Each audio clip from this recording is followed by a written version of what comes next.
The weather is just awful today. An excellent day to make a new video.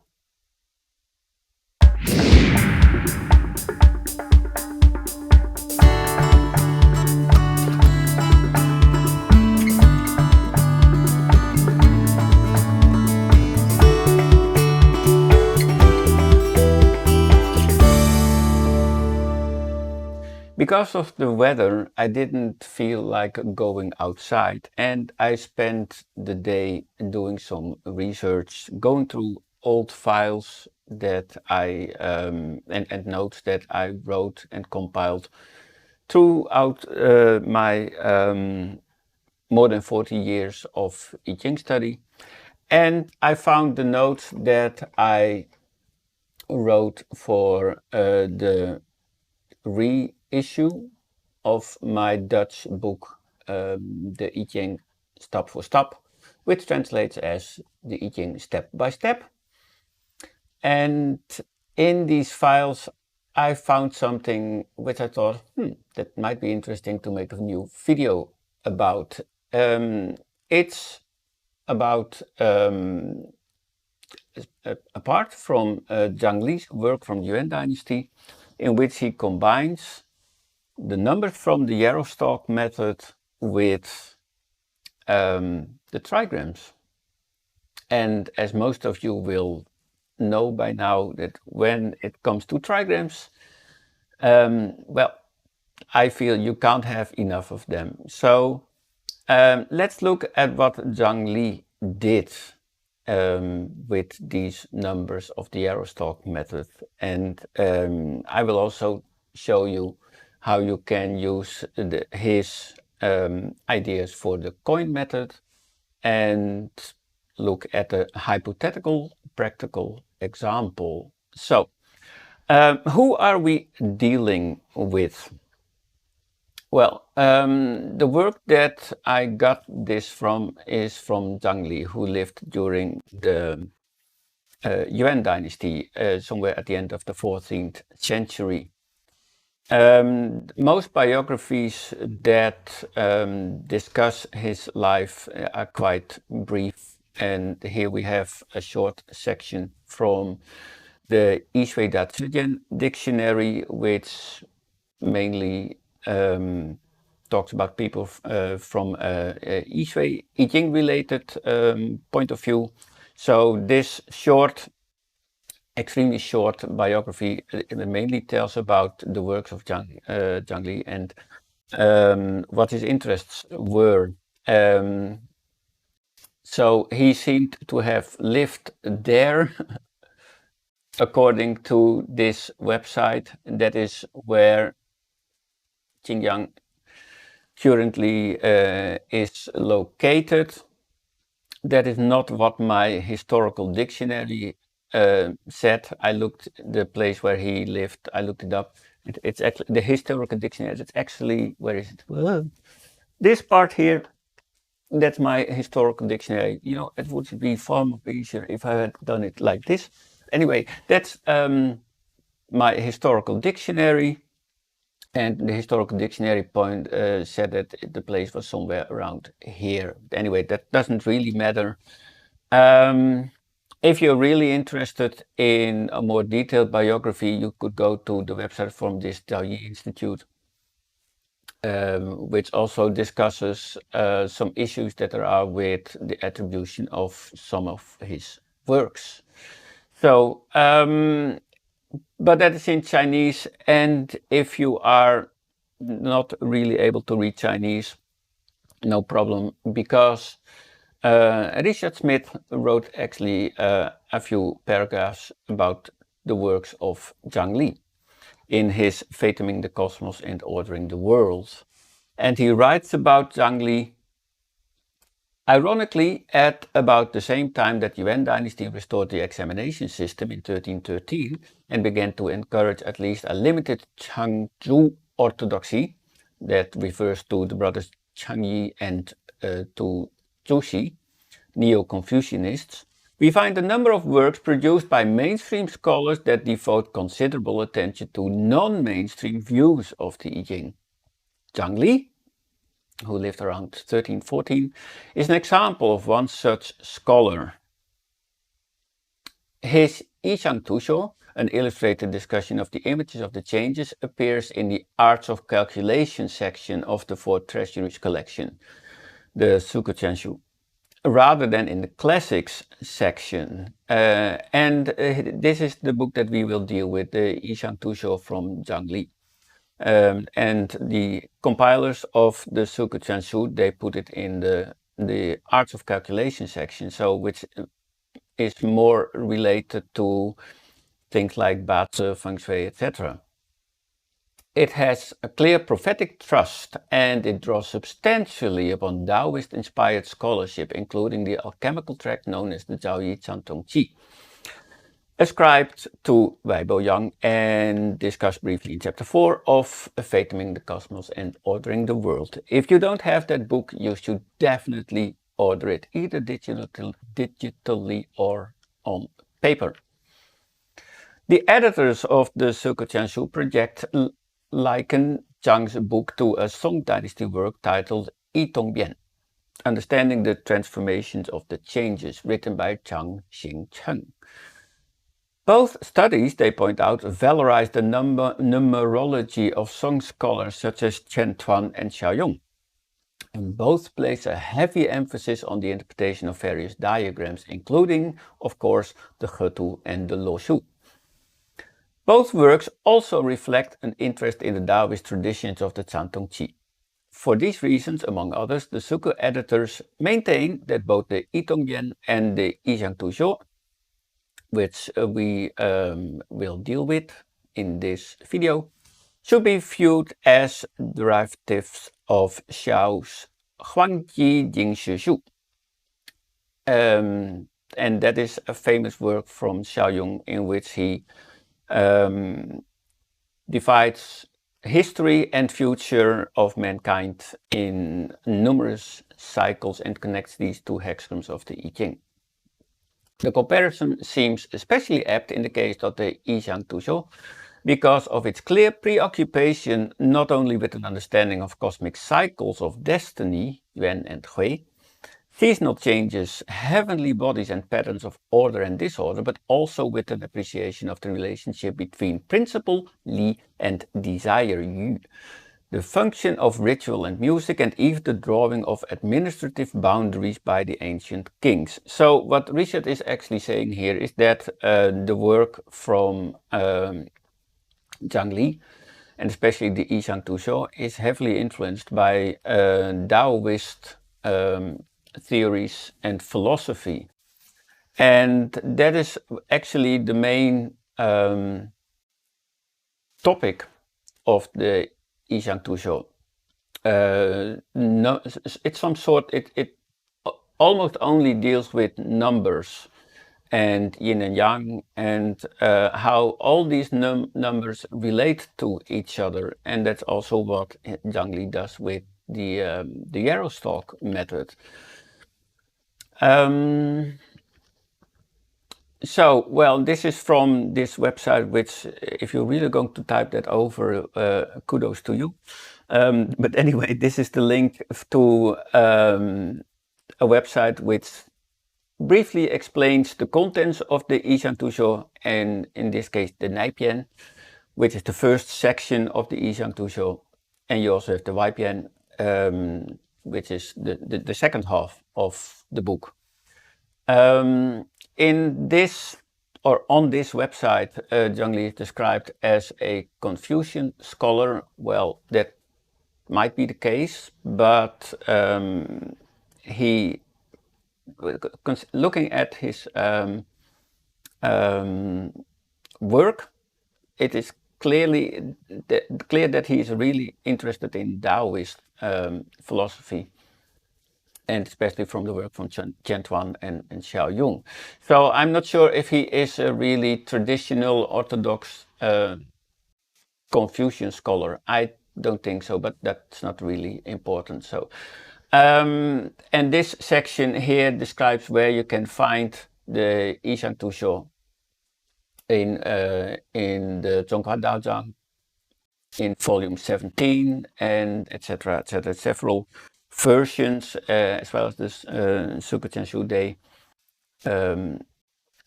have the Yijing Tusho by Zhang Li. So anyway, that's the introduction. We are going to talk about the Yarrow Stalk method. And when you use the Yarrow Stalk method, you get 3 numbers. I'm not going to explain the complete Yarrow Stalk method in detail. I don't think that's really relevant for this video. If you're interested in it, there are numerous websites and videos on YouTube about it, how you should do the whole procedure. But what we're interested in are the numbers that you are generating when you are using the Yarrow Stalk method, and that these numbers are mentioned in this description of the Yarrow Stalk method in point 7 to 9. So you count the stalks that you are holding in your left hand with the Yarrow Stalk method, and the first total that you get after you've counted them and separated by 4, you get either 5 or 9 as a number. Then you do the whole procedure a second time with the uncounted stalks. That's what it says here. The counted stalks,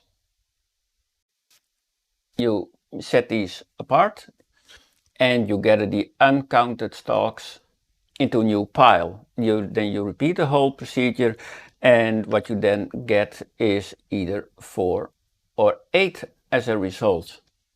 Then you do it a third time, and then again the number is 4 or 8. So the first time you do the procedure, you get 5 or 9, and the second and third time you get 4 or 8 as a result of this method. So in total you have 3 numbers, which is important. And when you remember what I said about Zhang Li linking the Yarrow Stalk method to trigrams, then you probably will get an idea where this is going. Oh, this is so much fun. And this is the chapter from the Yijing Tusho from Zhang Li, in which he actually shows what he is doing. If you look at the black dots, these are actually the numbers that you get with the Yarrow Stalk method. Here we have the first division, then we have the second division, and here's the third division. So when you count these dots, you will see only 4 dots or 8 dots. And it starts actually with the Yarrow Stalk method here. That's the first division, and then you might perceptibly note that it talks about 4 and 8, where in fact, as you can see here, the first division should result in 5 or 9. And that is what Zhang Li is saying here. He is the first stalk, he is putting it aside. That is what it says there. Let me see if I can make that a little bit bigger. There we are. Whoops. Again, I'm not going to edit it out. I'm really lazy today. So that is what it actually says. Oh, you know, you can't write when you are zoomed in. Anyway, there, that's what it says. The first stalk is putting it aside. So, which means that for the first division, the numbers also result in 4 and 8. And what he says here are the stalks that you have actually counted. So, which is 3 by 4, 3 times 4, which is 12. And here it says 4 times 4, which is 16. And here it says 5 times 4, which is 20, and 6 times 4 is 24. So these are the possible numbers that you can get with the Yarrow stalk method, the number of stalks that you count. I hope you're still with me. The other stalks, the remaining stalks, are mentioned here. 9 times 4, which is 36. Here it's 8 times 4, which is 32. 7 times 4 is 28, and 6 times 4 is 24. These are the stalks that you will count the next time. If you divide 63 by 4, you get 9. If you divide 32 by 4, you get 8. So, and actually that's already mentioned, of course, in these numbers here. But as you can see here in black, these are the actual numbers that we use with the Yarrow stalk divination and the coin divination. The number is 9, because this is 9, 8, 7, and 6. These are the numbers that you use with the Yarrow stalk method and the coin method. So, otherwise said, the numbers or the stalks that are discarded during the whole procedure, when you divide these by 4, these actually give you the number of the line, either 9, 8, 7, or 6. So the stalks that you did count, you put these aside, and the stalks that you that are left over, when you count these, you and divide them by 4, you get the actual number that you use for the lines. So that is what he is listing here. But what he's also doing is converting these numbers to lines from trigrams, and he does this in the following way. You see here with the first count as a result 4. Okay, it's actually 5 with first count, but as is said here, he discarded the first stalk. And so, 4 is actually, it holds 1 times 4, and 1 is an odd number, which means a young line. And the same goes for these. And these 4 is 1 times 4, 1 is young, which results in a young line. With the other option, here we have 8, which is 2 times 4, 2 is a yin line. Here we have 1 times 4, which is a yang line. And here again we have 4, which is 1 times 4, which is again a yang line, which results in trigram wind, which is actually mentioned there. And here we have 1 times 4, well, let's put it over here. Oops, there, 1 times 4. Then we have 2 times 4, which is a yin line. And again, 1 times 4, which is a yang line.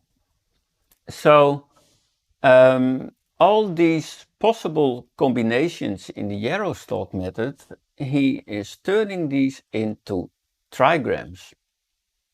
And the sequence here with the whole procedure, so first doing this and then doing that, and after that doing that, that's quite important here, because the sequence decides how the numbers are following each other. So this is what I found really interesting, because you can connect the Yarrow Stalk method to trigrams. So suddenly each line of a trigram also gets a trigram of its own. And that is something that I found really intriguing. And you can also connect this to the coin method. The principle stays the same. The outcome is also the same. But instead of throwing the 3 coins for each line all at once, you put the 3 coins in sequence. Just as you do with the Yarrow Stalk method, you generate 3 numbers in sequence. You're going to put each coin in sequence. So that means that you put them all on the table on top of each other, or any other way that maintains the sequence. So you can use the same principle that Zhang Li described for the Yarrow Stalk method. You can use the same principle for the coins.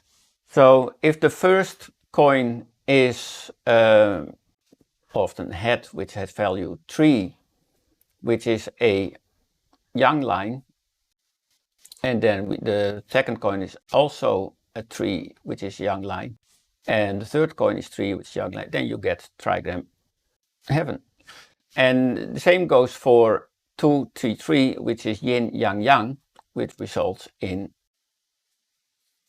trigram wind. So now you have a trigram for each sequence of coin numbers. And that means that when you consult a hexagram, then each line also gets a trigram connected to it, and the trigram for that line can differ. So that idea is something that I found really intriguing and useful with divination. So, well, Zhang Li, he was mainly interested in the philosophy and calculations from a Taoist perspective. As Richard Smith already noted, he was very much interested in the Chan-Tong Qi and in cycles as described by Xiao Yun. And when you read his work, then you will see it all revolves around numbers. And his book doesn't really talk about the practice of divination. And maybe that is where you can see his Confucian inclination, because Confucians didn't really consult the Yijing. They mainly read the book and quoted from it during debates and in their own work, but they didn't really practice divination. So there is a chapter in Zhang Li's Yijing Tuzhou, which is called Bianzhan, which talks about the rules for reading multiple moving lines. But when you read that chapter, it's just a rehearsal of the rules from Zhu Xi. Like when you get 2 moving lines, you read the text from both lines, but you take the upper line as the main advice. And if you have 4 moving lines, you read the text from the bottom not moving line. I don't know, something like that. But what Zhang Li is showing is simply the rules from Zhu Xi, and he didn't really add anything new to that, not his own insights on how you should perform divination or how you should interpret the answers. So he doesn't say how you could use this when you are using the Yijing for divination. But I think there is value in this when you are using the Yijing for divination. So let's look at a hypothetical example. Suppose I have this hexagram. Then using the table from the presentation, we can assign trigrams to each line. Where is my pen? Which color shall we take? Let's do green. So we have 3 plus 2 plus 2. We can easily convert that into a trigram because 3 is a yang line and 2 is a yin line and another yin line. So if we put these on top of each other, then we get trigram thunder for the first line. Then we have 2 plus 2 plus 3, which results in yin, yin, yang. Then we have for the third line, how am I going to do this?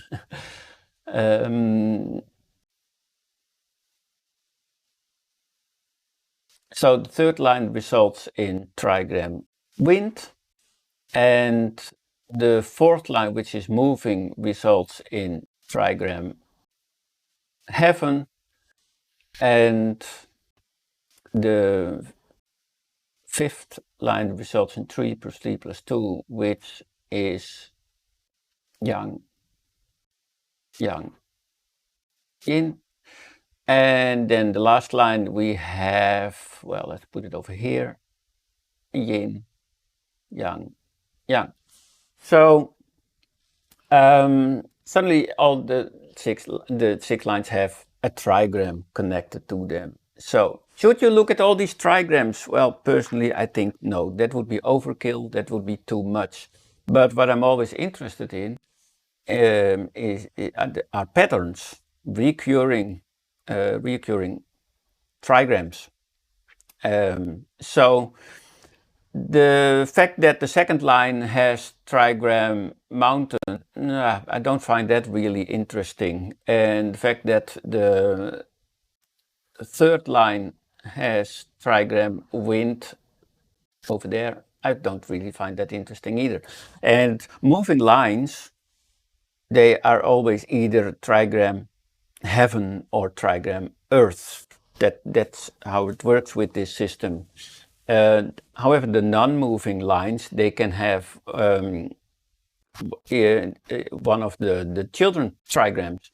So that means that the moving lines from this trigram perspective, I don't find these really interesting, but suddenly the non-moving lines can become interesting because of the trigrams that are connected to them and how they generate patterns. Because what I find interesting here is that we have as an upper trigram thunder. And now suddenly we also have trigram thunder at the first line. And these are the patterns that I find interesting. Because if we say, for instance, that the upper trigram is an external party, an outer influence, whereas the lower trigram can often be seen as the person who is consulting the Yijing,